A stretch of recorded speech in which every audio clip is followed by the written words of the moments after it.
Have you ever met the connector? Well, he ponders, he helps, he creates, he writes, he speaks. He basically connects people and brings them together. I speak about Paul Solano of PS and All Marketing Group.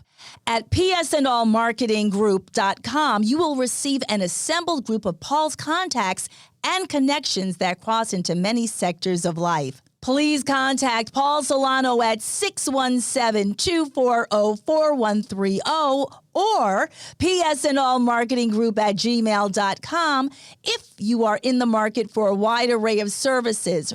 Again, please contact the connector, Paul Solano, at 617-240-4130 or psandallmarketinggroup@gmail.com with any questions. And now, here's Paul Solano, the host of Paul Ponders.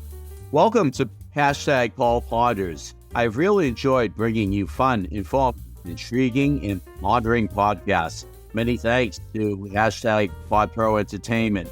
Today's collaborating sponsor, Scott Albertson of #Project142.org, Riverworks Credit Union, NMLS number 410564, and Remax Renaissance Realty of Reading. Thanks for listening, rating, reviewing, and subscribing. Let #Paul Ponders begin. Greetings, everyone. Welcome to another episode of Paul Ponders Podcast, and I'm really pleased to have someone who I've come to meet and know over the past 5 years or so, and his name is Joe Paragona Jr. Joe, welcome. Thanks, Paul. Thanks for having me here. Has it been it's 5 great years to have already? Whoa. Time flies when you're having I fun. guess so. It really does. Yep. And I've had we have a mutual person who introduced us, Paul PJC Swerter, and Paul's a great guy, and he's a connector, and he connected me with you. Oh, yeah. I've known Paul since high school, so and since we recently celebrated 40 years, it's been a long time that I've known PJ. He's a great guy, and I got to know his father before he passed as well. So sharing the children's book theme with each other. So that was great that I didn't know him much earlier on in life, but got to meet him several times over those past few years before he passed. And I was very lucky to have done that. Absolutely, without a doubt. And one of the many things we'll be touching upon in this podcast is the fact that you are a children's book author. So if you want to let our listeners know about your creations Sure. of Alan the Wrench. Sure. So, I had always been doing something creative. I started playing drums when I was 7, in St. Anthony's Band in Revere, and I was always doing something creative, whether it was, so from there I graduated on to rock bands in high school or in writing songs with the other musicians and whatnot. So that always got my juices flowing, was doing something creative. And that just always carried on. I'd always thought about, I'd like to do, try stand-up comedy, but I was always scared. Making your friends laugh is one thing, but going on stage, that always scared me. So it wasn't until later on, I always considered my midlife crisis, maybe in my 40s. I went and took a stand-up class, and then I started performing on stage, and I knew I wasn't going to be a stand-up comedian, but it was just a way to face something in life that I'd always wanted to overcome. And then I started writing. I started originally writing screenplays and whatnot, but no formal training, nothing like that. And then one day, my girlfriend at the time asked me to put some furniture together for her. And it was one of those 9 million pieces furniture from I won't say the name. I think it's from the Netherlands. But putting them together halfway through, the Allen wrench that they give you strips. I got to go to the big box store, and they had 19 million different Allen wrench sets. And I actually have one here, but only you can see it. But that's when I got this one. I thought it was interesting. And then when I started taking it apart to look for my size, that's when I'm like, this thing looks like a person. So this became what you have on the cover of your book with my imagination and working with an illustrator. Then I said to myself, well, if I can do that with one tool, why couldn't I do that with a bunch of other tools? So that's what spurred on my first book, Alan the Wrench, Welcome to Workington. I created the town of Workington. And then I took each and every tool that I had and matched that up to a character. So then being the hustler that I am, I'm like, well, I should start, because my kids had people, authors come read at this school. So I just started reaching out to a bunch of schools.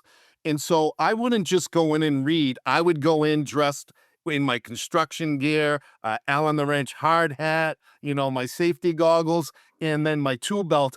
As I would read the book, I would take out each real tool so that the kids can see what tool I had based that on. And so it became like an more of an educational thing, as well as, a fun time and fun way to educate the kids about that. So and I had reached out to bunch of publishers, but didn't get you know any much feedback or no way there. So I'm like, that's why I'm like, I'll just do it myself, and that's how I ended up doing it. But my timing couldn't have been more off because I started doing well. I'm selling hundreds of books and whatnot, and then COVID hits. And what's the first thing to do? No more visitors.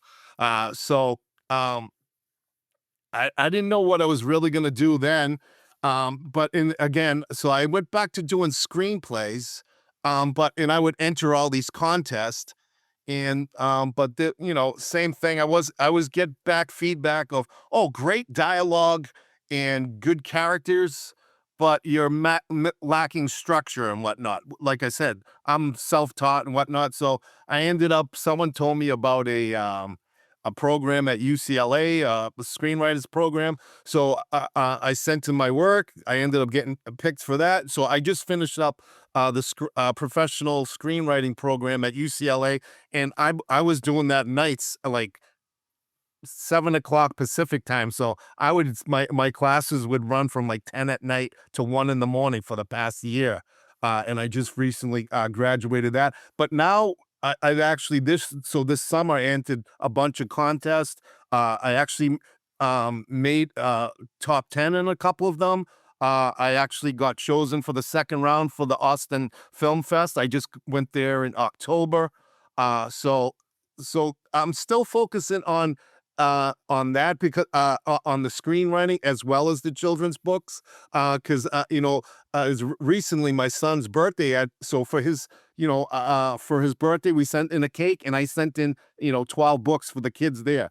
And when I went to pick them up, all the teachers and everyone's like, "This is great. You should come in and read." So I'm like, oh, maybe I can start doing that again. So that's kind of what I'm in. Starting to line up dates for schools to start doing the reads again, and then as well as continuing the screenwriting. And I actually did write I have a Christmas story that I had for Alan the Wrench that I've had for years in my head. So this past summer with my UCLA course, that was the third script I wrote, and I'm probably 3/4 of the way through with that. So still going, in all these endeavors, whether it was in acting or playing the drums or screenplays, it's a life of rejection. You're gonna be, you can't be bothered by the rejection. Like, you got to just keep going and go. And I tell PJ this all the time. I go, I know one day one of my ideas are gonna hit, and then I'm gonna pull the rest of them up with me. Because when I know I have something there, it's just all these screenwriting. There's everybody and their brothers writing a screenplay. Like the contest just for the Austin Film Fest, they said they got over 11,000 scripts. And that's just one contest. There's a couple of other even bigger ones as well. So, but you can't let that deter you. It's just you have to keep doing what you do, what you love to do. And if you're in it just to get paid or whatnot, you're never gonna manage it because, like I said, there's so many people out there doing it, and it's just like any field, whether it's acting, modeling, that like you can't let that deter you. All you can keep doing is trying to get better yourself, and then your work will improve that way. And then maybe one of these little tiny miracles will happen where one of your things breaks through, and at least that's what I'm banking on, Paul. Well, I am totally, totally fascinated and blown away, and I am learning so much more about you, and I am so impressed with what you have accomplished and all. And I went out and I purchased the book Alan the Wrench, Welcome to Thank you very Workington, much A for to that. Z. You're welcome. You're welcome. I didn't get the free Ginzu knife though when I Oh, well, purchased it. that's when you Op- buy the third book. okay, operators are I standing actually by, have a right? third book coming out. It's April Fool's Day. It's called. And this one I've had in the works for a couple of years, and just like I said, COVID really messed up a lot of things. But it's gonna be out probably in March. But it's called April Fool's Day. Again, and that one's actually based on a true story that happened with my two older boys when they were younger, and they were playing tricks on me. I got them back. Maybe I went a little bit overboard, but because they still talk to it about it this day. So that's my. I won't give it any more about the book, but that's coming out in March of 2026. That is awesome. That's good. We have that late breaking news, so I am There you happy go. to do that. But with the theme about Alan the Wrench, Welcome to Workington, A to Z, it really just it teaches us a lot about the importance of knowing what tools we have in our toolkit, and the way that you and your illustrator Charles Burton have in fact, really just modeled. And I look at the names, Piper Cutter, Quentin, Ratchet. You have so many great, great names and tools and descriptions. They all have their own persona. They have, we'll say that je ne sais quoi, Yes.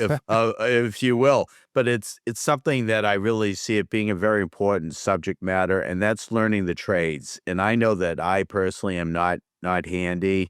I could possibly screw in a light bulb. I don't know how many people it helps me to screw in the light bulb. But it's one of those things that it is important to learn the trades. And when we have this emphasis on AI, and we have the book knowledge, et cetera, et cetera. But really, I think we do have to really advocate for the trades in the schools. Well, and honestly, that's part of where I'm coming at with that. Because you keep hearing that, and like that's where Paul and PJ and I went to the Volk in Wakefield. We were in carpentry class. We were building houses in the 10th, 11th grade, senior year. We were like, so from the get go, we were like involved in the trade. And back then it was like, oh, he's not going to college, send him off to the vocational school. And now it's coming around the other way as you see so many tech jobs laying off and things. And I've worked in the tech industry in tech ops for the last 30 years. But it's definitely, the trades are definitely up and coming. And I sort of hoping Alan the Wrench, can catch that wave and maybe start getting to the kids when they're younger and helping them open up that world for them. And honestly, out of the dozens and dozens of reads I do a Q&A at the end, and it's probably my favorite part of the read, because some of the stuff you hear that comes out of the kids' mouths is like, oh, my mother's boyfriend has a hammer, and and he'd let me hit a nail in with it. Like you hear, they'll come up with the craziest stuff, and like I said, even the teachers are on high alert during the Q&A session. But it's great, and you see like both girls and boys are interested in it. So honestly, and I'm thinking too, like of reaching out to maybe some of the tool brands, and as an opportunity of opening that up as an avenue of expanding what I'm doing with Alan the Wrench as well. That is fabulous. Well, just to parallel and to maybe parlay your second book into a very serious topic of not only in the classroom, at a vocational school, at a private school, at a public school, in the workplace, and all, it's really the subject of bullying. Okay. Now, in book number 2, and I purchased that as well. I'm looking forward to getting book number 3 soon so I can get that Ginzu knife. But Alan the Wrench, Working Together Against Bullying. Now, this is another book, and we'll give the email address or how to purchase these books on Amazon like I did. But when we look at the subject as we start to wind down, we look at the topic of bullying. Okay. What Alan the Wrench endures, if you will, at the Workington School is really something very important. That's a lesson in life. So if you want to talk about the bullying aspect. Sure. I mean, and I know it's it's everywhere. Like I hear it about it in my kids' schools. Like in my town, they've had some serious issues in the past couple of years. And so they're trying. I see different spots where people are trying to address it, and a lot of times it's you always hear the lack of communication or lack of resources for help. So I sort of came at it like, well, why would someone in Workington be bullied, what and whatnot? And that's where I came up. Well, this tool was made in China, and so that he's different than the other tools. So, which is usually what with bullying is someone's getting picked on because they're different. They're not like the other ones and whatnot. So I came that's where I sort of came up with that idea.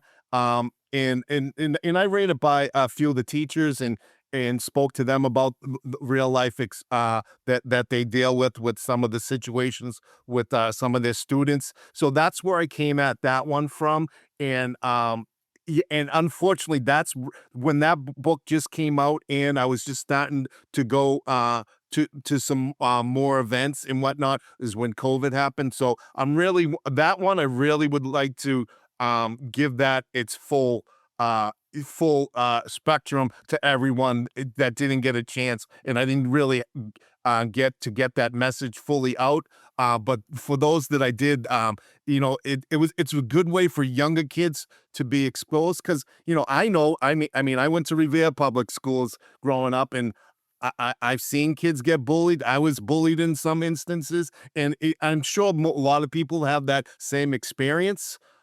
In nowadays with social media and every other thing, I think it's even more complicated than when we were growing up. So maybe I'm hoping this would be one small way for younger kids to start being aware and knowing they can reach out to what if it's their parents or a friend or their uncle, school administrator, whatever it might be, until someone hears their message and can help them. Wow.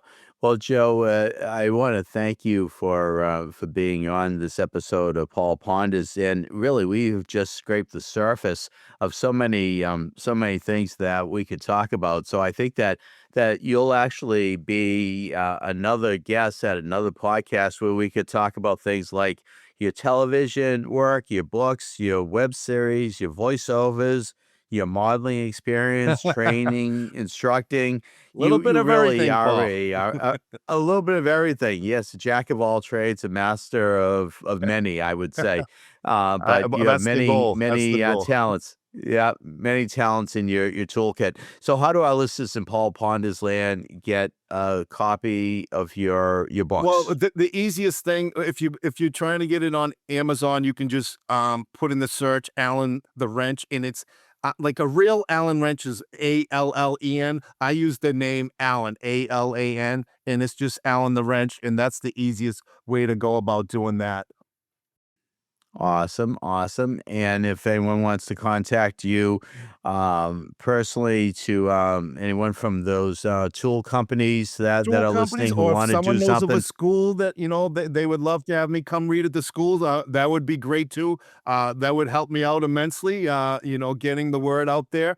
And so I'm more than happy to, if someone has a contact, because that's how I did it the first time. A lot of word of mouth. A teacher recommended, oh, I know so-and-so in this school system. And that's how it just sort of exploded that way. And so I'm hoping to recapture that magic.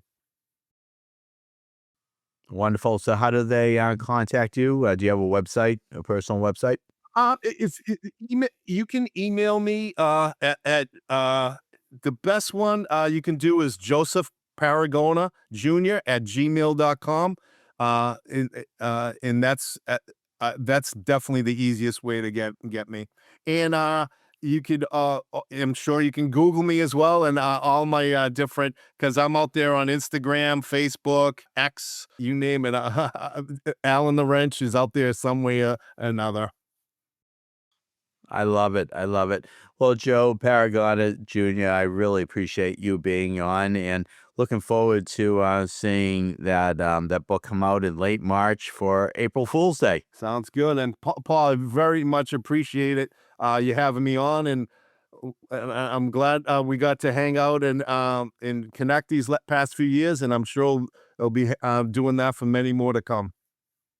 I agree with you, my friend. We thank Paul P.J.C. Sweater for putting us together. And with that, I say, #Indeed. I trust that you have enjoyed #Paul Ponders. Again, my name is Paul Solano of PS&All Marketing Group, and I may be reached via email at paul@paulponders.com to do some more pondering. Many thanks to my longtime collaborative friend and associate, Chalonzo Amos of Pod Pro Entertainment, in bringing you our fun, exciting, informative podcasts. You rock, Techie Chalonzo. With PS&All Marketing Group, I created a side gig to connect you and get things done.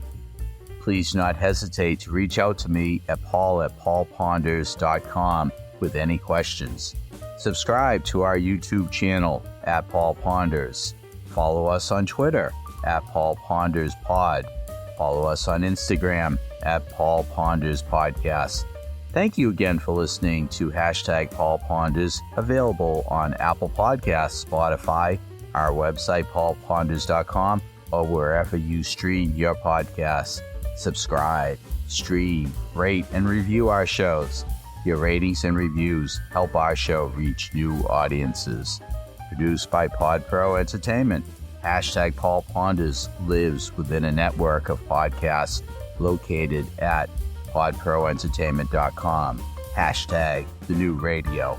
Until we meet again, my friend, stay well. #Indeed.